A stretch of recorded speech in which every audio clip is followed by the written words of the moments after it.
Энэхүү подкастуудаараа гэмт хэрэг, болсон явдал, сэтгцийн гач үйлдэлүүдээс үүдэлтэй хүн амны хэрэг зэргийг хүмүүст сэрэмжлүүлэх үүднээс бэлтгэж та бүхэндээ хүргэж байна. Дээрх агуулгуудын хүрээнд сэтгэл санаа тавгуутах магадлалтай учраас жирэмсэн эхчүүд сэтгэл санаа докторгүй байгаа үедээ мөн 18-аас доош насныхан сонсохгүй байхыг зөвлөе. Энэ нь хувь хүний сонголт учраас хэрв сонсох явцад контентын ярианы агуулгаас болж сэтгэл санаа тагвархвал таныг сонсгоо зогсоогоорой гэж зөвлөе.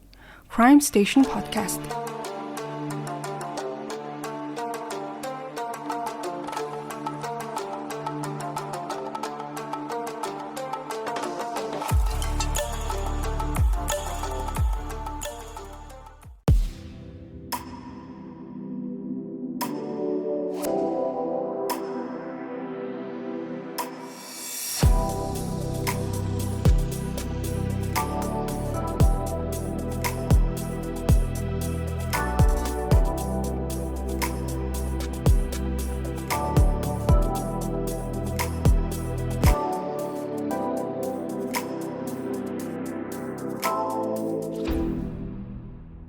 Сайн байцгаана уу сонсогчдоо, бүгдээрэнд нь амралтын өдрийн мэнд хүргэе. За тэгэхээр David Anthony Burke буюу артист нэр нь D4VD гэх дуучин залуугийн талаарх мэдээллийг урд нь та бүхэнд ярьжсэн. За 14 настай Celeste гэдэг охиныг хөнөөж бас мөчилсөн байж магадгүй талаарх дугаар та бүхэнд хүргэх гээд би сууж байна. За ямар ч байсан эхлээд оруулж исэн дугаарыг сонсоогүй хүмүүс байгаа гэж магадгүй. Тиймээс тэр дугаарыг линкийг нь би description хэсэгт бас оруулчих. Сонсч амжаагүй хүмүүс байгаа бол эхлээд тэр дугаарыг сонсоод дараа нь өнөөдрийн подкастыг сонсох юм бол илүү их ойлгомжтой болох бах. За тэгэхээр David баривчлагдсан гэдгийг бол та бүхэн бараг бүгд мэдсэн бах. 2026 оны 4 сарын 16-ны өдөр Лос Анжелесийн цагдаагийн газраас нэлээд тийм сүр дүүлэнтэй, бэлтгэлтэй, буу шийдэмтэй очиж баривчилсан үйл явдлаа болж өнгөрсөн. За энэ үйл явдлыг магадгүй олон хүмүүс хүлээж исэн бах. Хэргийн шийдэгдэхгүй яг ямар зүг рүү яваад байгааг нь мэдэгдэхгүй 14 настай байсан Celeste охины гэрийнхэн охины өвхөлд ямар нэг арга хэмжээ ахуулж чадахгүй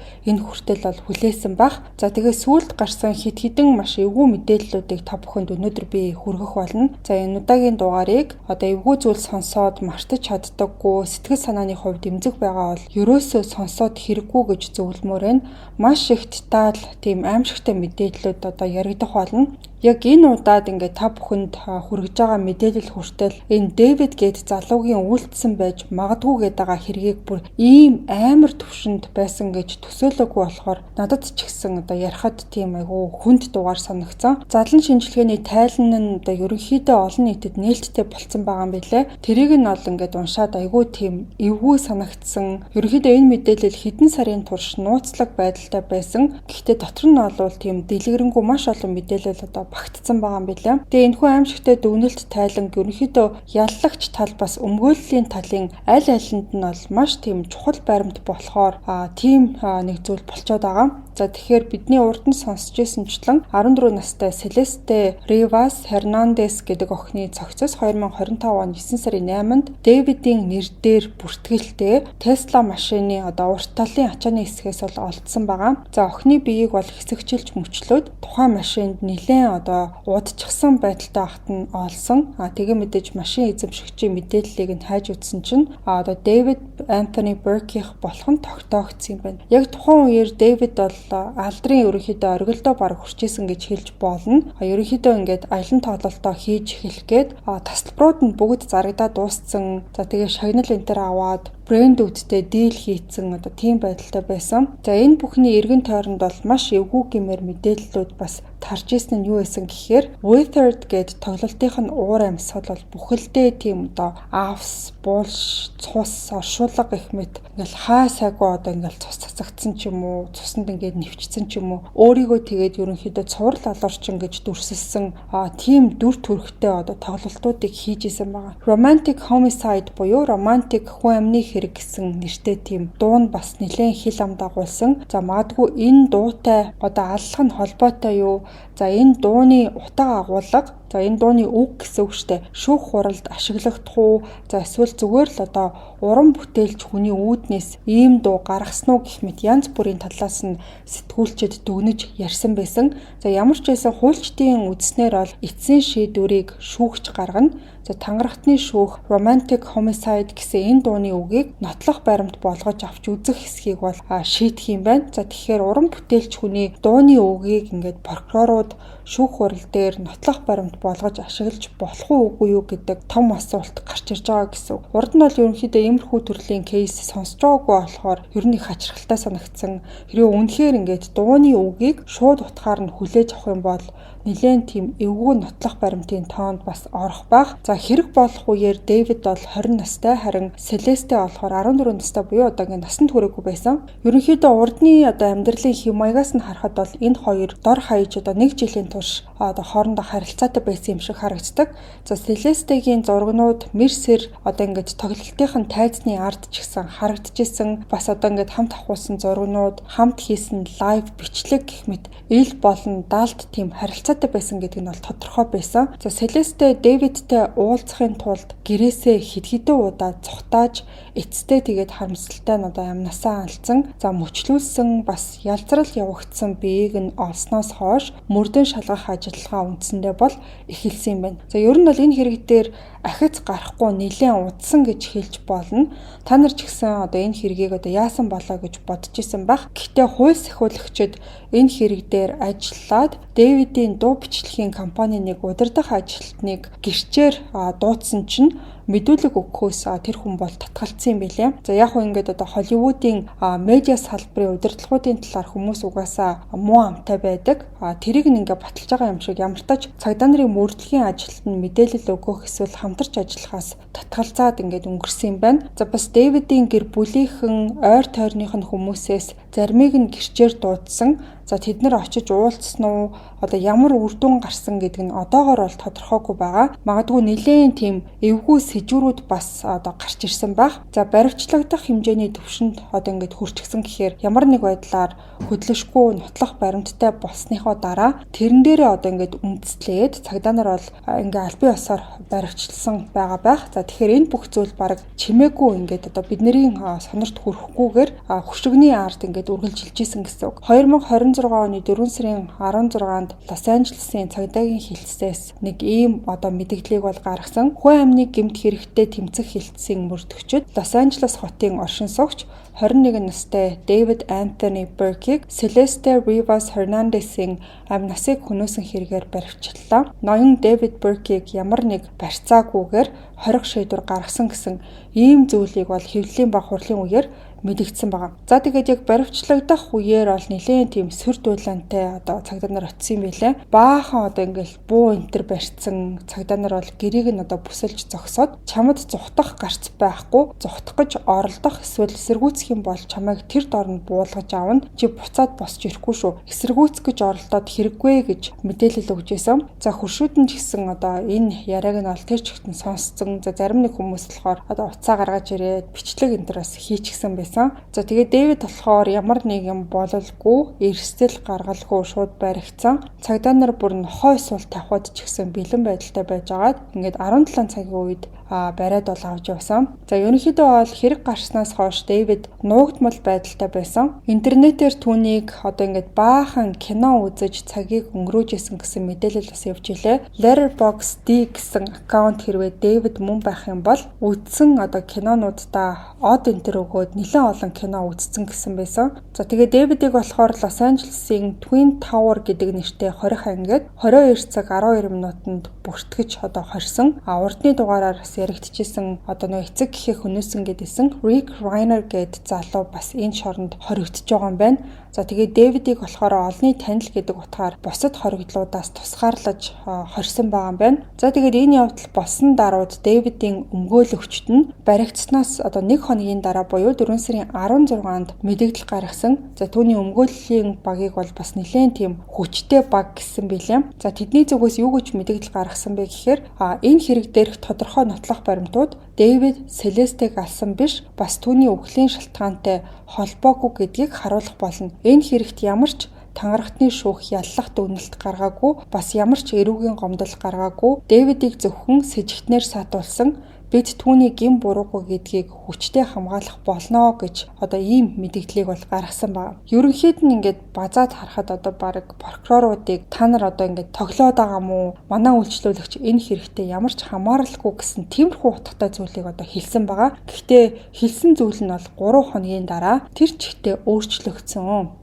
За тэгэхээр Nathan Hochman гээд Лос Анжелес тойргийн прокурор юу гэж ярьсныг танилцуулъя. Би артист David Anthony Burke-ийн эсрэг яллах зүйлсийг зарлая. Энэ нь тухайн үед 14 настай байсан Celeste Rivas Hernandez-ийг онц хэрцгийгээр хөнөөсөн хэрэгтэй холбоотой. Энэ нь прокурорын байгууллагаас гаргаж болох хамгийн ноцтой ял буюу онцгой нөхцөлтэй 1-р зэргийн хүн амны хэрэг гэж ярьсан байсан. За яг энэ онцгой нөхцөл буюу Special Circumstance гэсэн нэмэлтээр дурддагдж байгаа зүйлийг дараа нь та бүхэнд би нарийн тайлбарлаад өгье. За зүгээр 1-р зэргийн хүн амны гэмт хэрэг биш, онцгой нөхцөлтэй гэхээр бас нэлээд тийм хүнд болоо явчдсан мэлээ. За 4 сарын 22-ны өдөр Celeste-гийн задлан шинжилгээний тайлан олон нийтэд бол ил болсон. За шүүх эмнэлгийн дүгнэлт нь бидний төсөөлснөөс ч бүр маш аимшигтай байсан. Задлан шинжилгээний тайлан олон нийтэд ил болоод 4 сарын 23-нд урьдчилсан шүүх хурал болж өнгөрсөн. За биеийг нь бол үнэхээр ингээд хэсэгчлээд мөчөлдсөн, гар хүлийг нь салгасан, ахиж нэмээд ингээд жижигэлцсэн. Тэгээ олдох үеэр бол би энэ хит их ялцрал явагдсан. Хэдэн сарын турш тухайн машиных нь багажинд нь орхисон юм шиг тийм байдалтай байсан. За 100 гарийнх нь ядам хуруу тэгээ жигчээ хуруунд байхгүй. Алга болсон тэр ядам хуруун дээр нь Дэвидийн нэрийг шивүүлсэн байсан гэж бол дурдгдсан. За тэрийг Дэвид өөрөө аваад үлдсэн болов уу гэж хүмүүс бол таамаглаж байгаа. За бас Дэвидтэй ижилхэн SHHH гэсэн тийм швэстэй байсан талаар урдны дугаараар бас ярьж байсан. За өхлийн шалтгаан нь болохоор цэжиндээ авсан 2 хутганы шарах гэж бол үзсэн юм байна. За тэгээд toxicology test буюу арх болон мансууруулах бодисны шинжилгээ авахыг оролцсон боловч би энэ бол задралд ороод бас нэлийн удцсан байсан болохоор эхний ээлжиндээ бол тодорхой үр дүн ерөөсөө гараагүй юм байлээ. За цэжин дээрх хутганы 2 шарах нь тийм ч гүн байгаагүй. За нэг нь болохоор 3.7 см, нөгөөх нь 5 см орчим. За нэг нь болохоор илгэнд нь, нөгөөх нь уушгинд нь хүрсэн. За тэгээд Celeste шууд нас бараагүй хэсэг хугацаанд бол өвдөлтөөсөө болж зовсон байх магадлалтай гэж үзсэн. За тэрнээс гадна нэг нүдэнд байхгүй болцсон.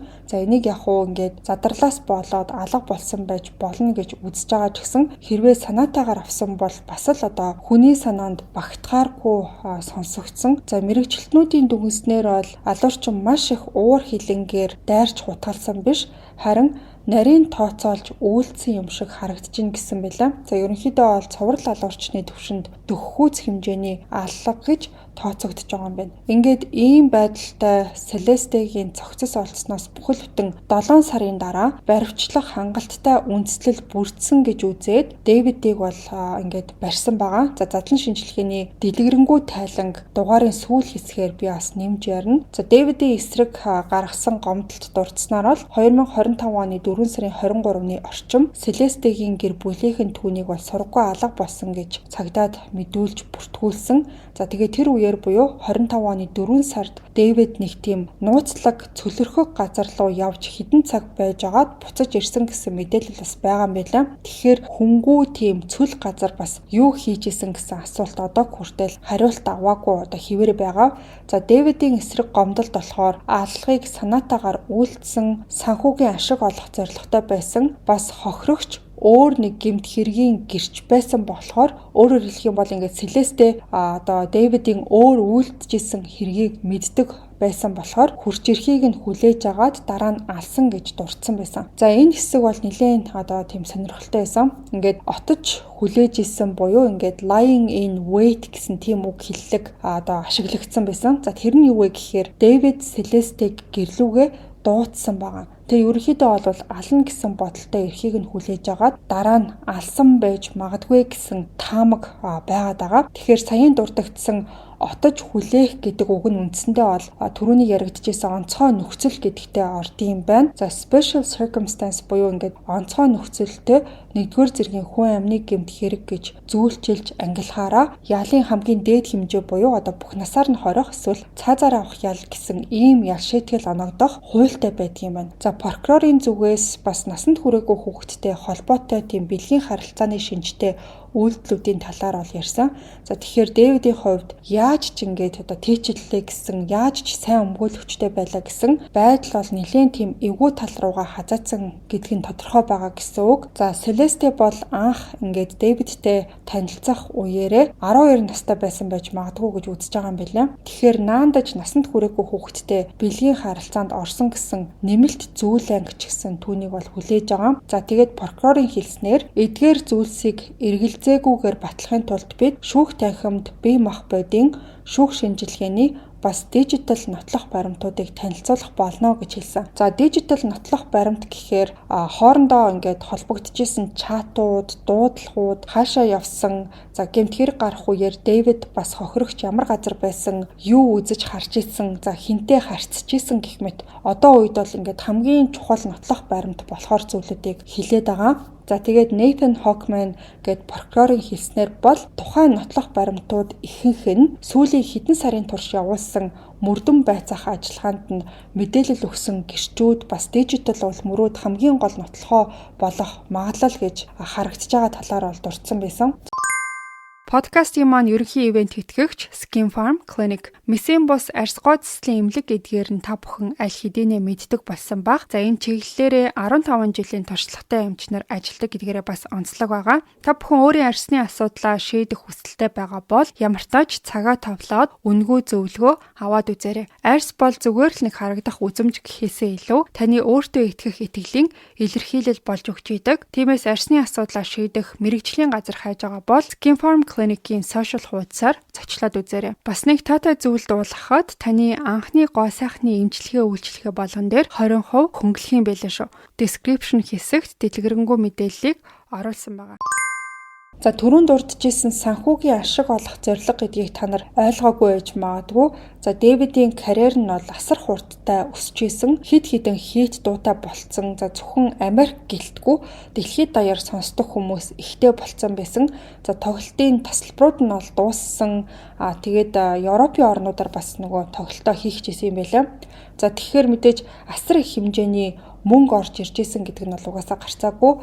За бас Селесте өөр нэг гэмт хэргийнх нь гэрч байсан байж магадгүй гэсэн асуудал бас хөгжсөн. За энэ дээр яг хүмүүсийн хамгийн том тамга нь юу байсан гэхээр Дэвид насанд хүрээгүй хүүхэдтэй бэлгийн харилцаанд орсон талаар Селесте мэддэг байсан. За өөртөө нь бас харилцаанд орсон нь нэг талаараас гэмт хэрэг гэж ангилж авч үзэх нь бас ойлгомжтой. Тэгэхээр тэр талаар одоо Дэвидийг шантажлсан ч юм уу, за ингээ шантаж гэж хэлэхээсээ илүүтэйгээр одоо чиний ийм үйлдэлүүдийг би тараанч гэдэг юм уу, за ямар нэг байдлаар нэр хүндэд нь сүргээр нөлөөлөхөөр тийм зүйлийг Селесте одоо хэлсэн байж болно. За өөртөө нь ингээд харилцаатай байдаг талаар нийтэд зарлан ч гэдэг юм уу, ер нь ямар нэг байдлаар ингээд карьер нь эд мандж байгаа дуучин таагүй зүйл бас хүлээж байгаа байж магадгүй байсан. За одоо үед ер нь ингээд хүүхэдтэй бэлгийн харилцаанд орсон гэсэн мэдээллийг фэнүүд нь ч юм уу, за эсвэл хууль сахиулагчид олж мэдэх юм бол асуудлыг өөрөөр шийддэг тийм цаг үе болцсон байгаа. За ялангуяа ингээд олонний танил хүний хувьд ийм зүйлтэй утгалдана гэдэг бол жинхэнэ утгаараа сүрэл гэсэн үг. Орж ирж байгаа орлого нь байхгүй болно. За нэр хүнд нь байхгүй, бүх хамтын ажиллагаа гэрээнүүд нь цуцлагдана. За тэгээд cancel culture гэдэг бол маш олон зүйлүүд олон нийтийн дунд нээлттэй байдлаар хилэлцэгддэг болцсон. За Дэвид Селесте хоёрын харилцаа ил болох юм бол үндсэндээ ингээд бүх зүйл сүрхээр төвшөнд тийм байсан гэж хэлж болно. Тэгэхээр энэ нь бол Дэвидийн хувьд санхүүгийн асар их алдагдал хүлээн гэсэн үг. За ингээд харилцаагаа ил болгоно гэж сүрдүүлсэн үү? Эсвэл өөр бас харилцаанд орсон хүнийг мэдсэн, харсан байсан уу? За энэ талаар шүүх хурал дээр бол ил гаргаж ярихгүй ч байж магадгүй. За тэгээд одоо Дэвидийн эсрэг гаргасан гомдолд дурдсанаар бол 2025 оны 4 сарын 23-ны шөнө Селестег Дэвид гэрлүүгээ дуудаад за тэр цагаас хойш ямар ч сураг ажиг гараагүй, ор сураггүй алга болсон. За энэс гадна бас нэг яригдж байгаа том асуудал нь юу гэхээр Дэвид өөрөө алдартай байсан болохоор эргэн тойронд нь удирдлагууд, за туслахууд, найзууд, за ингээд дагалдаж одоо явдаг хүмүүс, одоо олон хүмүүс угаасаа байдаг байсан. За өөрөөр хэлэх юм бол ингээд таг ганцаараа байдаг те, одоо бусдаас аслагдсан газарт амьдардаг хүн угаасаа биш. Тэгэхээр тэр бүх хүмүүст огт мэдэгдэхгүйгээр ингээд хүн амны гэмт хэрэг өвөлдөөд ингээд цогцыг бас ингээд мөчлөөд авах боломж бол тун баг гэж үзэж байгаа юм билээ. Хүн цогцыг хэсэгчилж мөчлөх гэдэг нь бол тийм ч амархан зүйл биш болохоор энийг өөр бас мэдж байгаа хүн байх ёстой гэж үзэж байгаа юм билээ. За тэгэхээр ийм ноцтой хэрэг дээр Дэвид бол хамгийн шилдэг өмгөөлөгчдийг хөлслөх нь бол тодорхой. За Blair Burke, Marilyn Bednarski, Regina Peter гэсэн хүмүүс бол өмгөөллийн багтанд багтж байгаа юм байна. За энэ хүмүүс бол бүгдээрээ маш тийм туршлагатай high profile кейсүүд дээр ажиллаж исэн. Ялангуяа энэ Blair Burke гэдэг өмгөөлөгч нь болохоор Холливуудын хамгийн нэр хүндтэй эрүүгийн өмгөөлөгчдийн нэг гэж явдаг. За урд нь тэр бол Mel Gibson, Britney Spears, Harvey Weinstein гэх мэт хүмүүсийг өмгөөлж исэн одоо тийм туршлагатай хүн байгаад байгаа. За Дэвидийн сонсгол бол 4 сарын 20-ны даваа гарагт болох гэжсэн чинь нэрээ нууцлсан нэг хүн 911 руу 11 цагийн үед залгаад шүүхийн байрыг дэлбэлнэ гэсэн тийм сөрдүүлгийн шинжтэй дуудлагыг бол хийсэн юм байна. За тэрнээс нь болоод нөгөө шүүхийн байрны хүмүүсийг нүүлгэн шилжүүлж тусгай багийнхан явж очиод үнэрч нохойтой хамт ингээд шалгаж үзсэн. За гэхдээ юу ч болдоогүй зүгээр л ингээд хийх болсон баахан ажил удсан зүйл болсон. За тэгээ угаасаа болох ёстой зүйл болдгоороо болж Дэвидийн одоо шүүх хурлал эхэлсэн байгаа. За шүүх хурлын турш Дэвид тийм чимээгүй шахуу зарим үед толгой тохиод сонссон ажигласан тийм байдалтай сууж байгаа бол харагдсан. За энэ үеэр болохоор прокурорууд 40 терабайт нотлох баримт байгаа гэж бол мэдэгдсэн байгаа. Бүр 40 терабайт гэдэг бол мэдээж асар их хэмжээ. За энэ болгоныг 7 сарын турш бэлдэж бүх зүйлийг баталгаатай болгосны дараа Дэвидийг саатуулж баривчилсан гэж ерөнхийдөө бол ойлгож болно. За тэгээд бас нэг эвгүй мэдээлэл ил болсон нь юу байсан гэхээр Дэвидийн гар утсан дээр хүүхдүүдтэй холбоотой хориотой утга агуулга бүхий зүйлүүд маш их хэмжээтэй байсан гэдгийг бол мэдэгдсэн байгаа. За дотор нь ингээд Селестигийн зураг бичлэг байсан хэсэг нь одоогоор бол тодорхойгүй. За бас түрүү жилийн 9 сард мөрдөн шалгалт эхэлж ах үеэр цагдаа нар түүний 2 гар утсыг хурааж авсан. За тэгээ нэгийг нь болохоор буцаагаад өгсөн ч гэсэн хяналт тавьж исэн гэж мэдэгдсэн юм байна. За тэгэхээр хянжсэн хүмүүс ямар зүйлүүдийг харж исэн гэдэг нь бол удахгүй шүүх хурал дээр ил болох бах. За зөвхөн Селесте биш өөр ингээд өсвөр насны охтуудыг тэр онилдог байсан байж магадгүй гэсэн яриа бол гарсан. За энэ нь бол баг одоо үнэн байх гэж үзэж байгаа. За Лос Анжелесийн цагдаагийн хэлтээс тухайн 40 терабайт нотлох баримтуудыг сүүлийн одоо 1 сар орчмын хугацаанд бүрэн хэмжээгээр нь одоо сервер рүү оруулах гэж оролдож байгаа ч гэсэн одоогоор ердөө тал хувийг нь байршуулсан олон компьютер ашиглах шаардлагатай болсон гэж мэдэгдсэн юм. Тэрнээс гадна утсыг нь чагнасан wiretap асар их хэмжээний мэдээллийг агуулж байгаа гэдгийг дурдсан. За тэрэнд нь болохоор ингээд аллагын тухай яриа эсвэл хамт оролцсон байж болзошгүй бусад хүмүүстэй хийсэн харилцан яриа байж магадгүй. За прокурорууд хэргийг 60 хоногийн дотор шүүхэд шилжүүлэхийг хүсэж байгаа гэдгийг бол илэрхийлсэн. За гэхдээ ийм их хэмжээний одоо тэр 40 терабайтаар хэмжигдэх одоо тийм их одоо мэдээллийг шалгах шаардлагатай тохиолдолд 60 хоног бол баг ингээд байх боломжгүй. Цаашид бол маш олон зүйлүүд ингээд ил гарч ирнэ. Магадгүй high profile case гэдэг утгаараа хэрвээ шүүх хурал нь нээлттэй болох юм бол нэг хэсэг хугацаанд энэ зүг рүү хүмүүс одоо анхаарлаа хандуулах байх. За хамгийн сүүлд болохоор Калифорни мужид ингээд 2006 онд цаазын ял оноож исэн юм байлээ. Тэгээ 2019 онд Калифорни мужийн амбан захирагч Gavin Newsom гэдэг хүн болохоор цаазын ял хэрэгжүүлэхийг түр хугацаанд ингээд зогсоох шийдвэрийг бол гаргасан.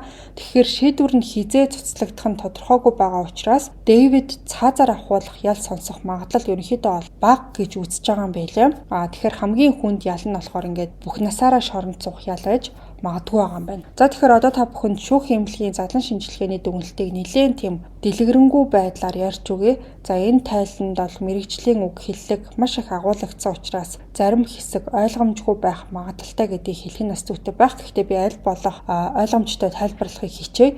За задлангийн тайлан шүүх эмнэлгийн шинжээч асан Mary Jimbelik гэдэг эмэгтэй тайлбарласнаар та бүхэнд хүргэе. Лос Анжелес дүүргийн шүүх эмнэлгийн газрын дүгнэлтээр 14 настай Celeste Rivas Hernandez-ийн нас барсан шалтгаан нь олон удаагийн нефт хатгсан гэмтэл. За энэ нь болохоор янз бүрийн зүйлсээр учруулсан гэмтэл юм байна. Шүүх эмнэлгийн дэд шинжээч 2025 оны 9 сарын 10-нд буюу Celeste-г олсноос 2 хоногийн дараа задлан шинжилгээ хийсэн.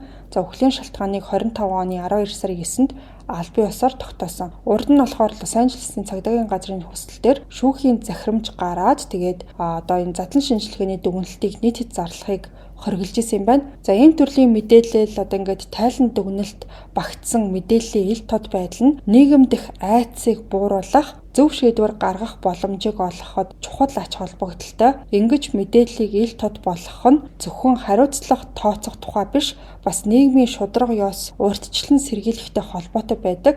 За ийм мэдээлэлд нээлттэй хандсанаар иргэд суралцаж, арга хэмжээ авч цаашид ийм эмгэнэлтэй амнасаа алдах явдлаас урьдчилан сэргийлэх боломжийг бүрдүүлдэг. За энэ хүний одоо яриан дээр бас нэг зүйлийг нэмж хэлмээр би санагцсан. За гэмт хэрэг ярьдаг сувгуудыг хүлээн зөвшөөрдөггүй одоо хэсэг бүлэг нөхдүүд бас байдаг. За улам ингээд түгээн дэлгэрүүллээ гэсэн хүмүүс хандж исэн тохиолдлууд бас байгаа. Тэгэхээр яг ийм төрөл жанр одоо бүх улсад бол нээлттэй байдаг болсон.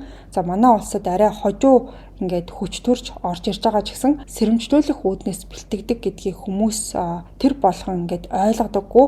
За цагдаагийн ерөнхий газраас ч гэсэн одоо гэмт хэргийн талаар подкаст бэлтгэж гаргасан байдаг. За энэ нь болохоор ямар нэг зүйлийг хаалттай байлгахаасаа илүү мэдээлэл авч тэрнээсээ сэргийлэх нь нээлттэй байх нь чухал гэдгийг бол харуулж байдаг. Тэгэхээр яг энэ шиг үндслийг одоо мэрэгчлийн хүн юу гэж ярьсныг нь ямар нэг засваргүйгээр та бүхэнд хүргэж байгаа.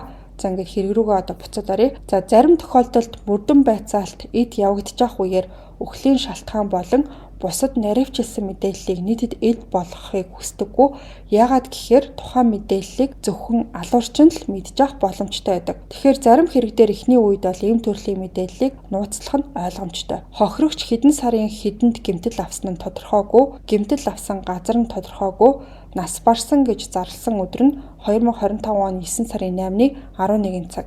9 сард задлан шинжилгээ хийгдсэн ч 12 сард эцсийн дүгнэлт гаргасан гэдэг дээр хүмүүс эргэлзэж магадгүй. За энэ нь ямар учиртай вэ гэхээр toxicology шинжилгээ гэх мэт нарийн нэмэлт шинжилгээний хариуг хүлээх шаардлагатай болдог. Бас задралд орсон цогцост шинжилгээ хийх нь саяхан нас барсан хүнийхд хийхээс илүү хэцүү байдаг. Тэгэхээр бүхэл бүтэн дүр зургийг бүрдүүлэхэд хэдэн сар шаардлагатай болох нь ойлгомжтой. Энд нэг зүйлийг бас ойлгох хэрэгтэй. Дэвид Гимбурутай гэдэг нь шүүхээр нотлогдох хүртэл Гимбуруугүй гэж тооцогдно. За өөрөөр хэлэх юм бол шүүхийн эцсийн шийдвэр гарч Гимбурутайг тооцох хүртэл түүнийг алуурчин гэж үзэхгүй гэсэн үг. Өмгөөлөгчт нь ч гэсэн түүнийг хамгаалж тэр Селестийг хөнөөгөөгүй, түүний үхэлд хүргэсэн хүн нь бишээ гэж мэдгдсэн байгаа. За одоо нарийн зүйл рүүгээ хэдүүлээ оръё. Биеийн их бие хэсэгт нэвт орсон 2 шарх, баруун хөвлийн хэсэгт илгийг гэмтээсэн, зүүн цээжний хэсэгт хавирганы хооронд нэвт орж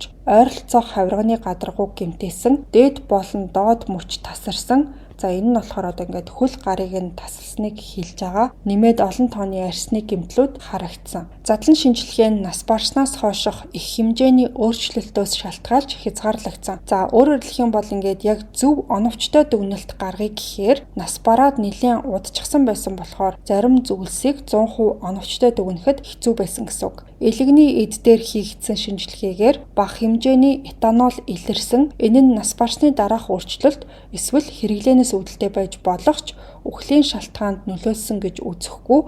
За өөрөөр хэлэх юм бол Селестигийн биед бол бага хэмжээний согтууруулах бодис байсан ч гэсэн үхэлд хүрэхэд нөлөөлөөгүй гэсэн байсан. Элгэнд хүрсэн шархны гэмтэл их хэмжээний цус алдалтыг үүсгэсэн. Харин уушиг орчмын зайд нэвтэрсэн нь агаар болон цусаар дүүрэх асуудал үүсгдэг. Хэрвээ цогцос удаагүй олдсон бол шархны байдлаас нь ямар зэвсэг ашигласан гэдгийг илүү тодорхой хэлэх боломжтой байсан. Харин задралд орчихсон учраас илүү төвөгтэй болгосон. Тэгэхээр ерөнхийд нь ингээд шархны хэлбэр, шинжийг тайлбарлаж байгаа боловч яг хутга байсан гэж шууд бол хэлээгүй. Яллах талын зүгээс хурц эртэй зүйл ажиглагдсан гэдгийг нэлээд тодорхой бол хэлсэн байгаа. За гэхдээ яг хутга сүх гэх мэт наривчилж бол хэлээгүй. За Дэвидийн өмгөөлөгчд ч гэсэн энэ байдлыг өөрсдөнлөөгөө урвуулж ашиглах байх. За хөл эсвэл гарыг нь тайрч мөчлөх үеэр хохирогч амьд амьсгаатай байсан гэдгийг илтгэх зүйл дүгнэлтэн дээр бол байхгүй.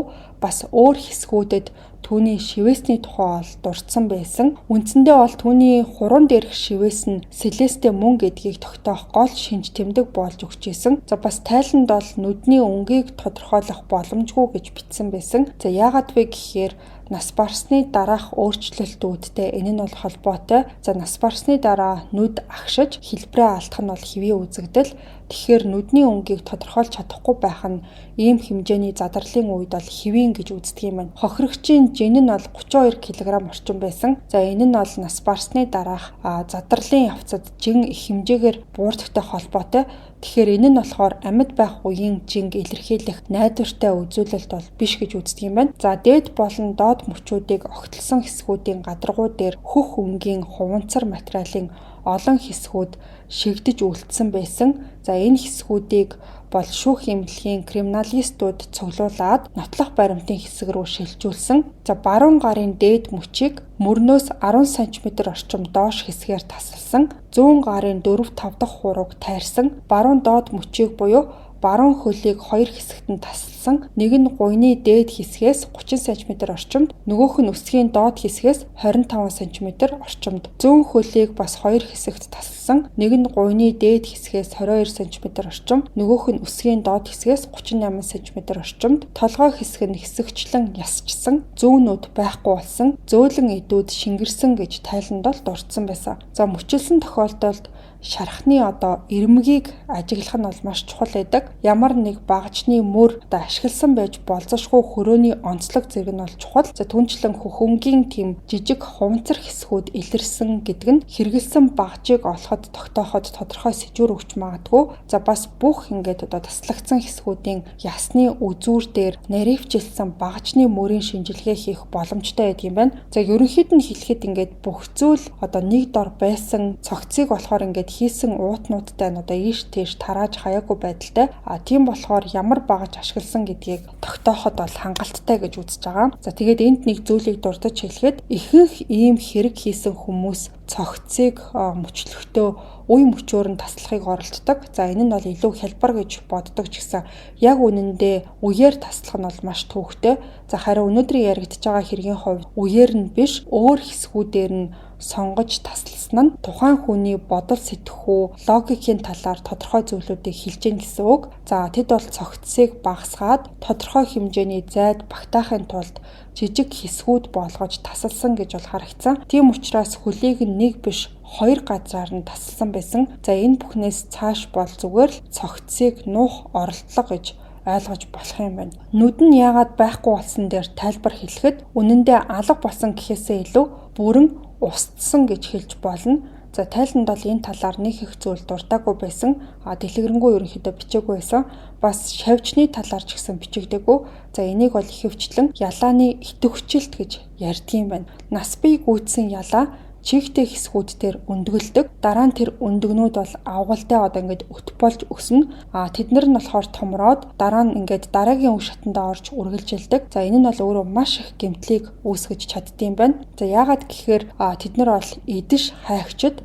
Тэд бол өгсөн ялзарсан эдийг идэж задлж устгадаг. Ихэнхдээ нүд гэх мэт тийм зөөлөн хэсгүүдийг хамгийн түрүүнд иддэг юм байна. Шүүхийн энтомологичд буюу шавьж судлаачид гэж бас байдаг юм байна. За энэ хүмүүс болохоор тийм төрлийн энэ ялааны идэвхжилтийн шинжилгээг бол хийдэг юм байна. За тэд болохоор агуулдайг цуглуулад хөгжлийн үе шатыг нь судлаад өндөгний бүрхүүл бусад ул мөрийг шалгаад цаг хугацааг тогтоохыг оролддог ийм бүр нарийн мэрэгжлийн хүмүүс бас байдаг юм байна.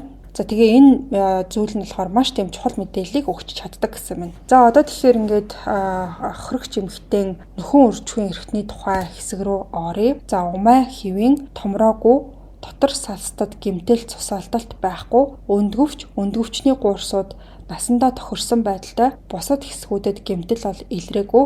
За харин нэмэлт тэмдэглэлт нь болохоор нас барсны дараах ноцтой өөрчлөлтүүд ажиглагдсан гэж бичигдсэн байсан. За Дэвид болохоор бага насны хүүхэдтэй хууль бус бэлгийн харилцаанд орсон байж болзошгүй гэсэн тийм таамаг бол байгаад байсан. За бас нэг хэсэг Селестиг жирэмсэн байсан уугүй юу гэх мэт зүйлүүд бол хөндөгдөжсэн. За гэхдээ тайлангаас харахад бол тийм зүйл ерөөсөө илрээгүй.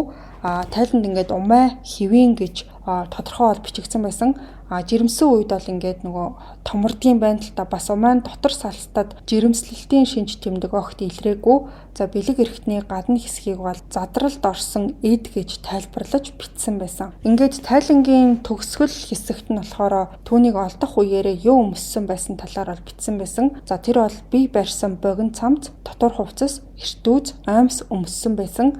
За цамцны урд болон арт талд нь олон тийм цоорхоо үсцэн, хоёр гар нь тохооноосоо дээш, хоёр хөл нь өвдгнөөсөө дээш хэсгээр таслагдсан, цогцсон задралын хүнд шатандаа орчихсон, муухай үнэр, өнгө өөрчлөгдөх, эд шингэрэх, шавжны итвхжилт, хэсэгчилсэн ясжилт, арьс хууларч унах зэрэг шинжүүд ажиглагдсан. Цогцыг мөчөлж харунгийн хогийн утанд хийсэн байсан гэж тайланд нь бол дурдсан байсан. За ингээд ярахад одоо маш хэцүү хэсгийг та бүхэнд ямар нэг засваргүйгээр шууд тэр чигт нь хүргэлээ. За энэ мэдээлэл нь бол яалтчгүй одоо ил гарах хүртэл ийм аимшигтай байсан гэж огт төсөөлөхөргүй байсан. Та бүхэн ингээд сонсоход бас айгүй хэцүү байсан баг. За тэгээ сүүлийн үед одоо ийм төрлийн ноцтой аимшигтай мэдээллүүд ингээд ил болоод олон нийтийн сонорт бол хүрчгсэн байгаад байгаа. За Дэвид болохоор шүүх хурлын үеэр ерөнхийд нь ингээд биеийн хилэмжээс нь хүртэл харахад бол маш тийм тайван байсан. Өөрийнх нь эсрэг хамгийн тийм хүнд зүйл ангаар ялдах талаар сонсоод сууж байгаа хүн ч гэсэн